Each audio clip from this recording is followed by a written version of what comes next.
नमस्कार, आप देख रहे हैं HNN 24/7 और मैं हूं आपके साथ निशि भाटिया। बुलेटिन की शुरुआत करेंगे उत्तर प्रदेश से आई तमाम बड़ी खबरों के साथ। खबर कानपुर से है, जहां पर प्रधानमंत्री नरेंद्र मोदी की जनसभा को लेकर एसपीजी कानपुर पहुंच चुकी है। ऐसे में एसपीजी ने कार्यक्रम स्थलों का निरीक्षण शुरू कर दिया है और सुरक्षा अधिकारियों ने जरूरी दिशा निर्देश का पालन करते हुए काम शुरू कर दिया है। आपको बता दें कि पीएम अपने दौरे के दौरान 24 अप्रैल को कानपुर में करीब 2.25 घंटे रहेंगे और करोड़ों की कई परियोजनाओं का लोकार्पण और शिलान्यास करेंगे। साथ ही सीएसए ग्राउंड पर चल रही तैयारियों को लेकर हमारे संवाददाता इब्ने हसन जैदी ने बता दें कि एमएलसी और बीजेपी प्रदेश उपाध्यक्ष सलिल बिश्नोई से खास बातचीत की। क्या कुछ कहा, आपको सुनाते हैं।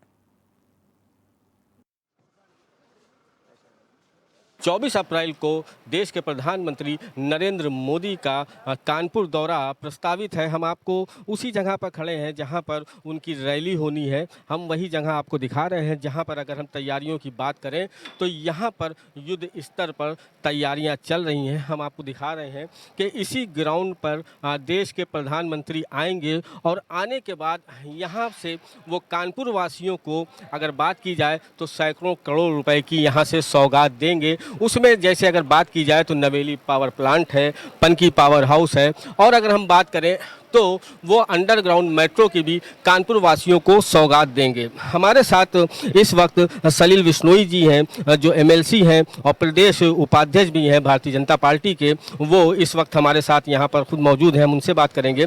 सर, ये बताएं सर कि 24 तारीख को प्रधानमंत्री नरेंद्र मोदी जी आ रहे हैं, तो सर क्या क्या तैयारियाँ हैं?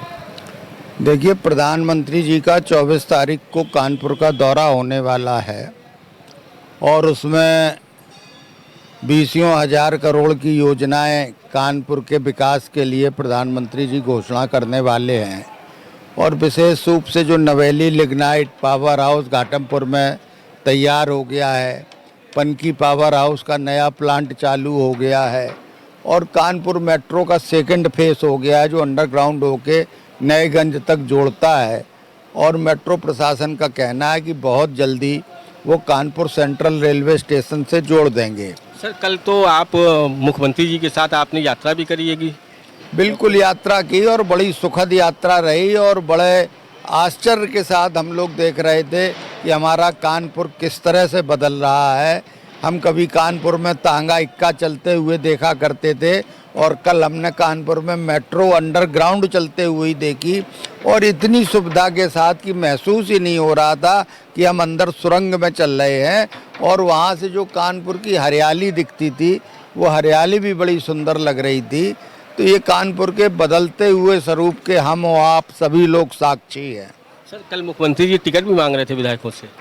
वो मुख्यमंत्री जी का अपना हास्य व्यंग्य का तरीका था। उन्होंने सबको हंसाने के लिए कहा कि टिकट दीजिए, आप लोग मेट्रो में बैठे हैं, टिकट कहा। तो हम सब लोगों ने कहा कि हम तो अपने नेता के साथ हैं, टिकट आपको ही लेना पड़ेगा।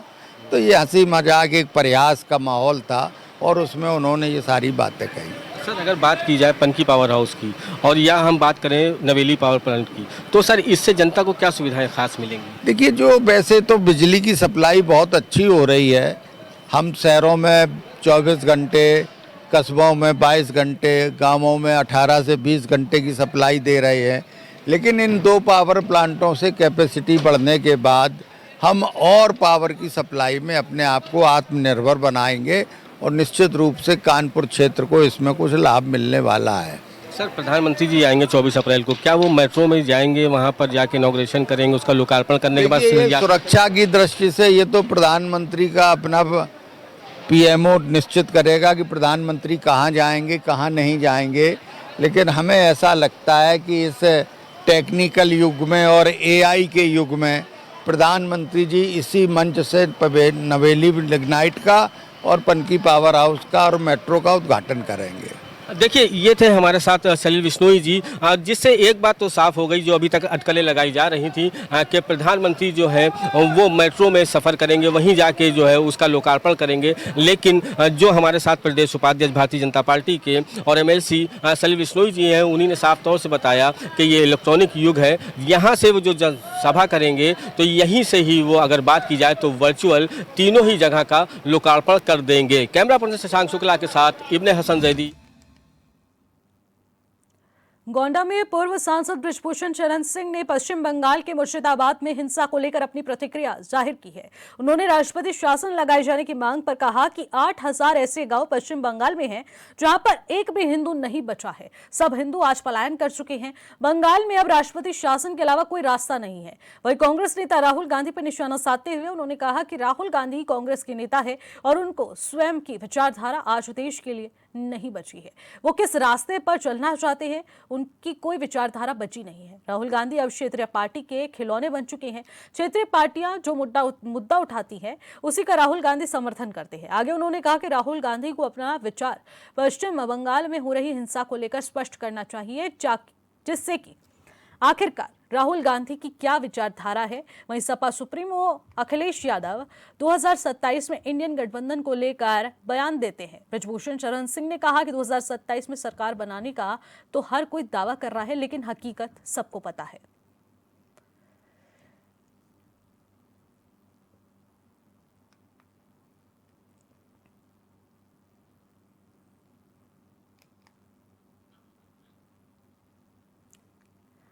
तो राहुल गांधी को भी यहां पर आड़े हाथों लिया गया है। बृजभूषण शरण सिंह ने तमाम बड़ा दावा किया है कि गोंडा में जिस प्रकार से देखने को मिल रहा है, बृजभूषण शरण सिंह अपने दौरे पर रहे, तो ऐसे में बंगाल में जो हिंसा इस वक्त चल रही है उसको लेकर उन्होंने तमाम प्रतिक्रिया दी। उन्होंने कहा कि राहुल गांधी को अपनी विचारधारा बदलने की बहुत ज़्यादा ज़रूरत है, क्योंकि मुर्शिदाबाद हिंसा पर बृजभूषण शरण सिंह ने बड़ा बयान दिया और साथ ही साथ राहुल गांधी को आड़े हाथों लिया।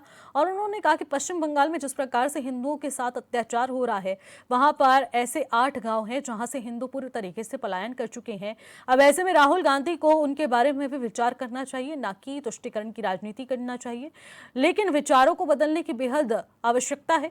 जिस प्रकार से 2027 का लक्ष्य हर कोई लेकर चल रहा है, तो उसी प्रकार से दावों की बात तो सभी करते हैं, लेकिन हकीकतों से रूबरू होना सबके बस की बात नहीं है। बृजभूषण शरण सिंह ने ये तमाम बड़े दावों के साथ राहुल गांधी को साधने की कोशिश की।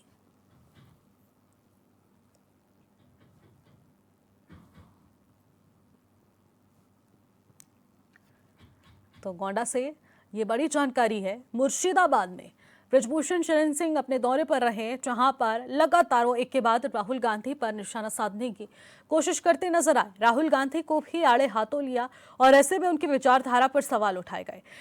विचारधारा पे सवाल उठाते हुए कहा कि जिस प्रकार से लगातार हिंसा बरकरार है और उसी बीच पश्चिम बंगाल के ऐसे 8 गांव हैं जहां से पूरे तरीके से हिंदुओं ने पलायन कर लिया है।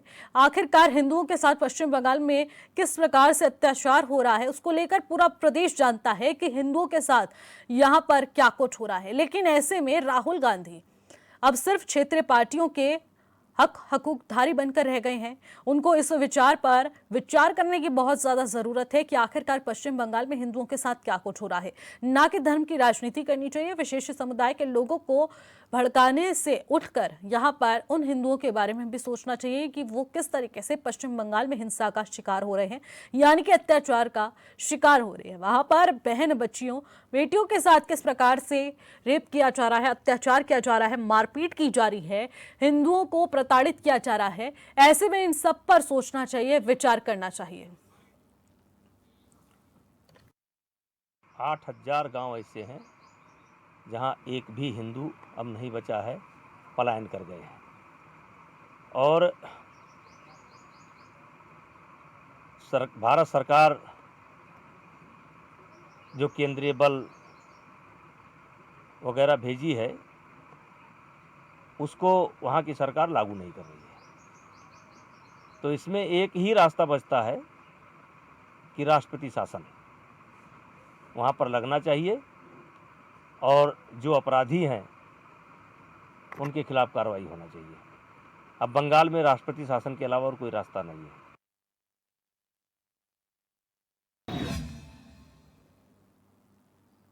अब इसी कड़ी में मऊ में हिंदू जागरण समिति मुर्शिदाबाद में हिंदुओं पर हुए हमले को लेकर ममता सरकार पर तानाशाही का आरोप लगाया गया और आक्रोशित कार्यकर्ताओं ने ममता बनर्जी का पुतला दहन कर जमकर नारेबाजी की। इसके अलावा पश्चिम बंगाल की मौजूदा सरकार को बर्खास्त कर राष्ट्रपति शासन लगाने की मांग की जा रही है। साथ ही इस घटना को लेकर केंद्र सरकार की चुप्पी को लेकर भी सवाल उठ रहे हैं।